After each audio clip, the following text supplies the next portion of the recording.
Hello class ninth. हम लोगों ने हमारी लास्ट क्लास में आपका सेकेंड चैप्टर किया था the sound of the music. उसकी फ़र्स्ट स्टोरी हमने पढ़ी थी एवलिन क्लेनी के बारे में, जो डीफ होने के बावजूद भी म्यूज़िक को फील कर सकती थी और म्यूज़िक कैसे सीखा और कैसे सबके लिए एक इंस्पिरेशन बनी उस बारे में।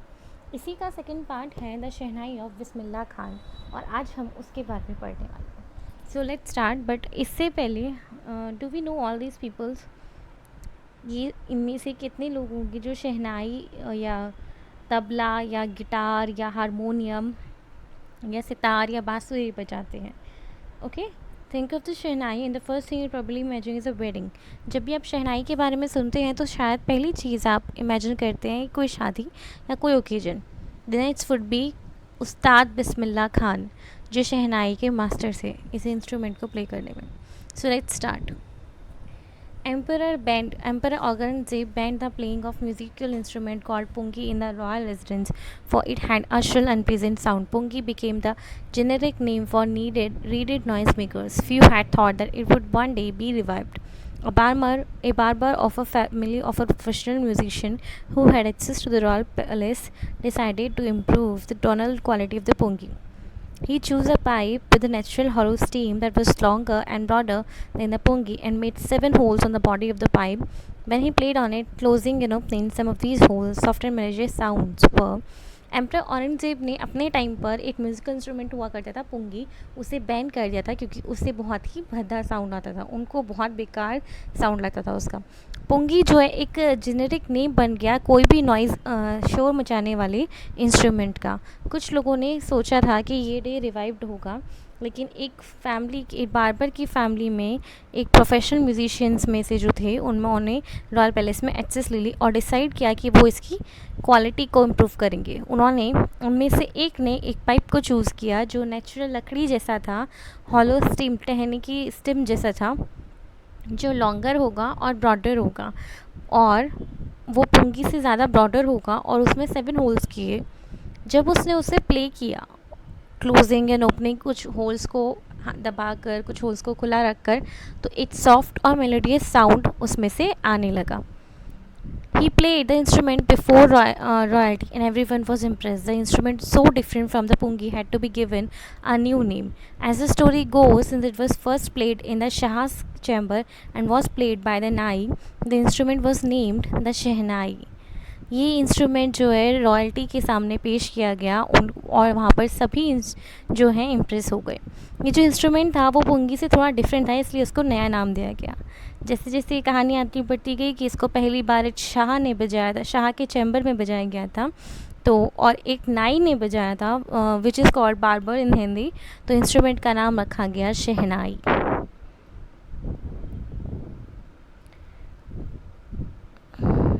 जो साउंड है शहनाई का, बिगिन टू कंसिडर ऑस्पिशियस, इसे अच्छा शगुन मानने लगे। ऑस्पिशियस मतलब होता है अच्छा शगुन, promising to bring a good fortune, इसको अच्छा शगुन माना जाने लगा। And for this reason it is still played in the temples and an indispensable component of any north Indian wedding. और यही इसका रीज़न है कि आज भी इसको टेम्पल्स में और नॉर्थ इंडियन वेडिंग्स में बजाया जाता है। पास्ट में जो शहनाई थी वो एक नौबत थी, पार्ट ऑफ द नौबत थी और ट्रेडिशनल इनेबल थी 9 इंस्ट्रूमेंट का। रॉयल कोर्ट्स में जो 9 इंस्ट्रूमेंट बजाए जाते थे ये उनमें से 8 थी। अब तक इसे टेम्पल्स और वेडिंग्स में यूज़ किया जाता है। जो क्रेडिट है इसे बजाने का वो जाता है on to the classical stage goes to Ustad Bismillah Khan. जब वो 5 साल के थे, Bismillah Khan played gilli danda near a pond in the ancient state of Dumraon in Bihar. Bihar के एक एंशिएंट स्टेट के पास एक नदी पोखर के पास में वो ये गिल्ली डंडा खेला करते थे। वो रेगुलरली वहाँ जाते थे बिहार जी के टेम्पल में। बिहारी जी कृष्णा जी को बोलते हैं, और उनके टेम्पल में जाकर वो भोजपुरी सॉन्ग गाते थे chaita, at the end of which he would earn a big laddu weighing 1.25 kg, a prize given by the local maharaja. इसके बाद उनको इसके लिए लोकल महाराजा से 1.25 kg का एक बड़ा लड्डू प्राइज़ में मिला था। ये हुआ था 80 years अगो, जब उस बच्चे ने ट्रैवल किया था to the highest civilian awards in India called Bharat Ratna. वो 21 मार्च 1916 में पैदा हुए थे। बिस्मिल्लाह जो हैं वो अपनी फैमिली को वेल नोन फैमिली को बिलोंग करते हैं बिहार की। His grandfather Rajul Bakhsh Khan was the shehnai nawaz of the Bhojpur kings court. उनके खुद के फादर भोजपुर यानी कि बिहार में एक राजा के कोर्ट में शहनाई बजाते थे। हिज फादर पैगम्बर बट्स यानी कि उसके दादाजी उस्ताद बिस्मिल्लाह खान के दादाजी और उसके बाकी के पटर्नल सिस्टर जो थे वो भी बहुत बड़े शहनाई प्लेयर थे, महान शहनाई प्लेयर थे। The young boy took to music early in life at the age of 3 when his mother took him to the maternal uncle's house in Banaras. Bismillah was fascinated watching his uncle practice the shehnai. जो छोटा बच्चा था उसने ज़िंदगी में बहुत जल्दी music की तरफ रुख ले लिया था। 3 साल का था वो जब उसकी माँ उसको अपने घर ले गई थी। हाँ, उसके मामा के यहाँ पर मटरनल अंकल यानी कि मामा के यहाँ पर बनारस में बिस्मिल्लाह जो था बहुत फैसिनेट हुआ ये देखकर ये बहुत फैसिनेट हुआ कि उनके जो अंकल थे वो शहनाई प्रैक्टिस कर रहे थे। Soon, Bismillah started accompanying his uncle Ali Butts to the Vishnu temple of Benares, where Butts was employed to play the शहनाई। बहुत जल्द ही उन्होंने अपने मामा के साथ विष्णु टेम्पल में जाना शुरू कर दिया जहाँ पर उनकी नौकरी लगी हुई थी शहनाई बजाने की। Ali Bux would play the shehnai and Bismillah would sit captivated for hours on end. Ali Bux यानी कि उनके मामा शहनाई बजाते थे और बिस्मिल्लाह वहाँ पर ऐसे बैठे रहते थे जैसे उन्हें किसी ने कैप्टिवेट कर लिया है कॉन्सेंट्रेशन के साथ। Slowly, he started getting lessons in playing the instrument and would sit practicing throughout the day. धीरे धीरे वो इसकी प्रैक्टिस करने लगे, इंस्ट्रूमेंट को समझने लगे, पूरे दिन उस पर ध्यान देते थे और प्रैक्टिस करते थे। For years to come to temple of the Balaji and Mangal Maya and the bank of Ganga became the young apprentice's favorite haunts where he could practice in solitude. कई सालों तक वो बालाजी के टेंपल में आकर मंगला मैया के यहाँ पर आकर या गंगा के किनारे आकर एक प्रैक्टिस करने के बाद एक यंग अप्रेंटिस बन गए थे अपने फेवरेट काम के और वो इसे पूरी श्रद्धा के साथ करते थे। The flowing waters of the Ganga inspired him to improvise and invent raga that were earlier considered to be beyond the range of the shehnai.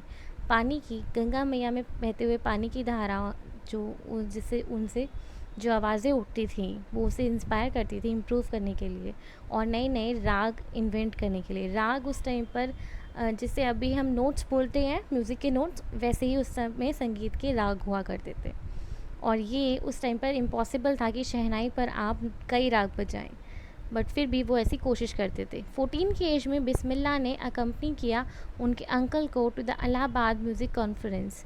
Eight the end of his recital Ustad Faiz Khan patted the young boy's back and said, "Work hard and you shall make it."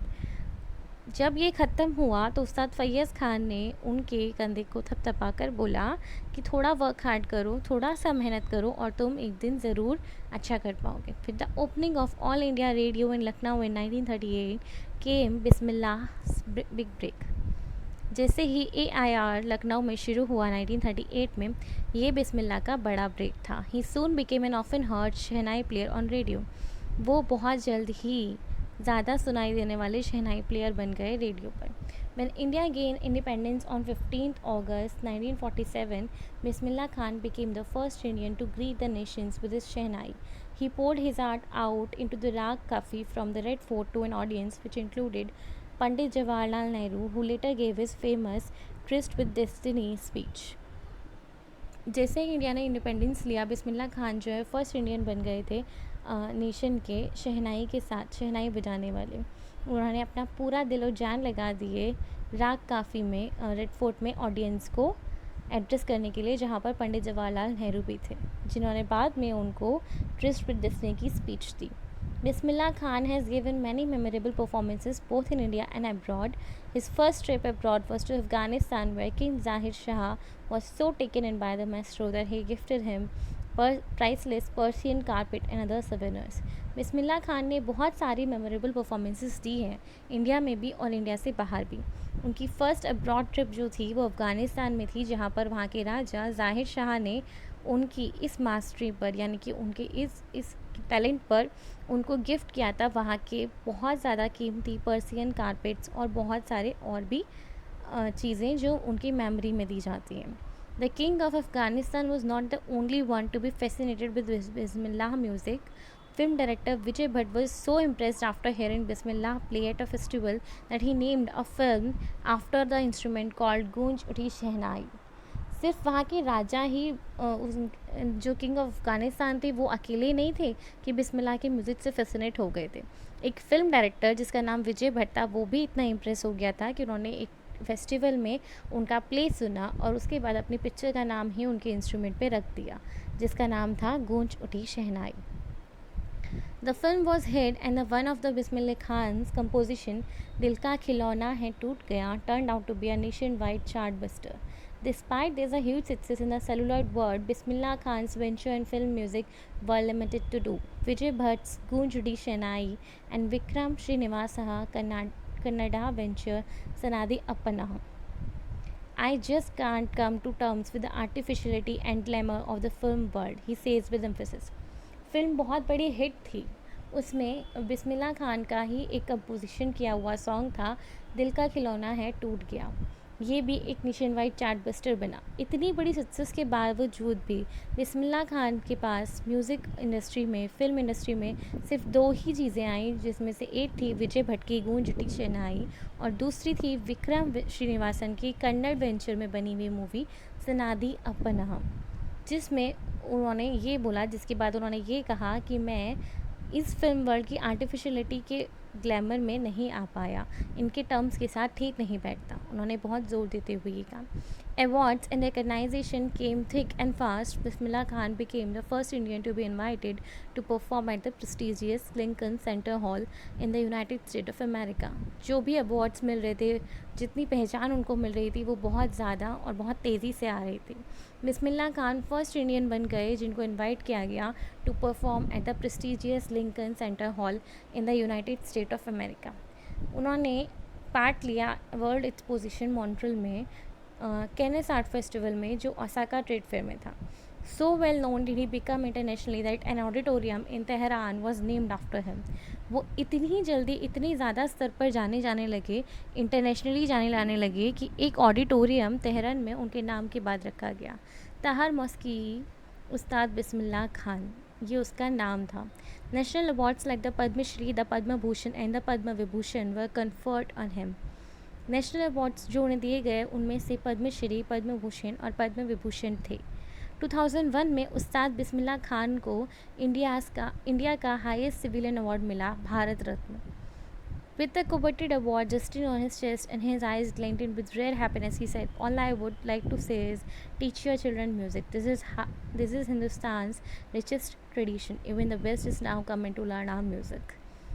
अपने मिले हुए award को, भारत रत्न को अपने chest से लगाकर, सीने से लगाकर, उनकी आंखों में एक अलग ही खुशी झलक रही थी, जिसके बाद उन्होंने कहा कि मैं सिर्फ इतना कहना चाहता हूँ कि अपने बच्चों को म्यूज़िक सिखाइए, क्योंकि म्यूज़िक ही इंडिया का सबसे रिचेस्ट ट्रेडिशन है। यहाँ तक कि दूसरे देश, दूसरी जो सभ्यताएँ हैं, वो भी अब हमारा म्यूज़िक सीखने आ रही हैं। In spite of having travelled all over the world, पूरे वर्ल्ड में ट्रैवल करने के बावजूद, खान साहब has he is fondly called exceedingly fond of Benares and Damrao, and they remain for him most wonderful towns of the world. सारी दुनिया में travel करने के बावजूद भी जब वो सिर्फ बनारस और दमराव के बहुत ज़्यादा फॉन्ड ऑफ थे, बहुत पसंद करते थे। जब वो पूरी दुनिया के लिए खान साहब बन चुके थे, तभी भी उन्हें सिर्फ बनारस और दमराव ही पसंद था। वो उनके लिए वर्ल्ड के दो बहुत मोस्ट इम्पॉर्टेंट और बहुत मोस्ट वंडरफुल टाउन्स थे। A student of his once wanted him to head a Shehnai school in the USA, and the student promised to recreate the atmosphere of Benares by replicating the temples there. But Khan Sahab asked him if he would be able to transport river Ganga as well. एक बार उनके एक student ने उनसे कहा कि आप USA में आकर शहनाई स्कूल के हेड बन जाइए ना, मैं आपको प्रॉमिस करता हूँ कि मैं वहाँ पर बनारस का पूरा एटमॉस्फेयर रिक्रिएट कर दूँगा, रिप्लिकेट कर दूँगा, वहाँ पर टेम्पल्स भी रिप्लिकेट कर दूँगा। लेकिन खान साहब ने उसे बड़े प्यार से पूछा कि क्या आप रिवर गंगा को वहाँ ट्रांसपोर्ट कर पाएंगे, क्या हमारी गंगा मैया को वहाँ ले जा पाएंगे। Later he is remembered to have said that is why whenever I am in a foreign country I keep yearning to see Hindustan. While in Mumbai, I think of only Banaras and the Holy Ganga. And while in Banaras, I miss the unit Matha of Timrao. कुछ दिनों बाद इस चीज़ को याद करते हुए उन्होंने कहा कि यही एक रीज़न है कि मैं जब भी फ़ॉरेन कंट्री जाता हूँ अपने हिंदुस्तान को देखने की चाहत रखता हूँ। जब मुंबई जाता हूँ तो सिर्फ बनारस की गंगा को याद करता हूँ, और जब बनारस जाता हूँ तो दम राव का मट्ठा याद करता हूँ। मट्ठा इज़ अ बटर मिल्क, ये ड्रिंक होती है वहाँ पर फेमस है। इसके बाद एक मैगज़ीन डाइजेस्ट में से आपको एक छोटा सा एक्सक्रिप्ट दिया हुआ है, ये हम पढ़ लेते हैं। Shekhar Gupta, when partition happened didn't you and your family think of moving to Pakistan? जब पार्टीशन हुआ था, क्या आप और आपकी फैमिली ने एक बार भी पाकिस्तान जाना सोचा था या नहीं? तो बिस्मिल्लाह खान ने उनको आंसर किया, God forbid me leave Banaras, never. I went to Pakistan once, I cross the border just to say I have been to Pakistan. I was there for about an hour. I said namaskar to the Pakistanis and salam alaikum to the Indians. I had a good laugh. भगवान बचाए मुझे, मैं बनारस छोड़ दूँ? बिल्कुल नहीं, कभी नहीं। मैं पाकिस्तान गया था एक बार बॉर्डर क्रॉस किया था मैंने पाकिस्तान, सिर्फ ये कहने के लिए कि मैं पाकिस्तान रहकर आया हूँ। मैं वहाँ 1 घंटा रुका और मैंने सभी पाकिस्तानीज़ को नमस्कार किया और इंडियंस को सलाम अलैकुम कहा। ये और उसके बाद मुझे इन सब बातों से बहुत हंसी आई। Ustad Bismillah Khan's life is a perfect example of the rich cultural heritage of India, one that effortlessly accepts that a devout Muslim like him can very naturally play a shehnai every morning at the Kashi Vishwanath temple. उस्ताद बिस्मिल्लाह खान की जो life है वो एक perfect example है एक rich और cultural heritage of India की। एक ऐसी लाइफ जो एक्सेप्ट करती है कि जो मुस्लिम होते हुए भी, इतने डिवोटेड मुस्लिम होते हुए भी, सिर्फ वही हैं जो हर सुबह काशी विश्वनाथ टेम्पल में नेचुरली शहनाई बजा सकते हैं। डिवोट का मतलब होता है किसी रिलीजन में स्ट्रांगली बिलीव करना। उस्ताद बिस्मिल्लाह खान 21 अगस्त 2006 में पास अवे हो गए एट द एज ऑफ 90, क्योंकि वो बहुत ज़्यादा इलनेस से बहुत लंबे टाइम तक बीमार थे। He was given a state funeral and the government of India declared 1 day of national morning. India की गवर्नमेंट ने 1 दिन के लिए नेशनल मॉर्निंग मतलब शोक बनाना डिक्लेयर किया था उनकी डेथ के बाद। तो ये स्टोरी उस्ताद बिस्मिल्लाह खान की लाइफ के बारे में थी कि किस तरह वो एक मुसलमान होते हुए भी, एक मोमडन होते हुए भी उन्होंने इंडियन हेरिटेज को कितना आगे बढ़ाया था, और वो मंदिरों को कितनी इम्पोर्टेंस देते थे, और वो रिवर गंगा के कितने बड़े फैन थे। इसके बाद आपको इसकी एक्सरसाइज में आपको आपके PDF के फॉर्मेट में दे दूँगी, जिससे आप अपने क्वेश्चन आंसर्स अपनी एक्सरसाइज को सॉल्व कर सकते हैं। Okay, thank you. आज की क्लास यहीं ख़त्म होती है। इसके बाद हम हमारा नेक्स्ट चैप्टर करेंगे जो आपकी मोमेंट्स बुक में से होगा। Okay, thank you.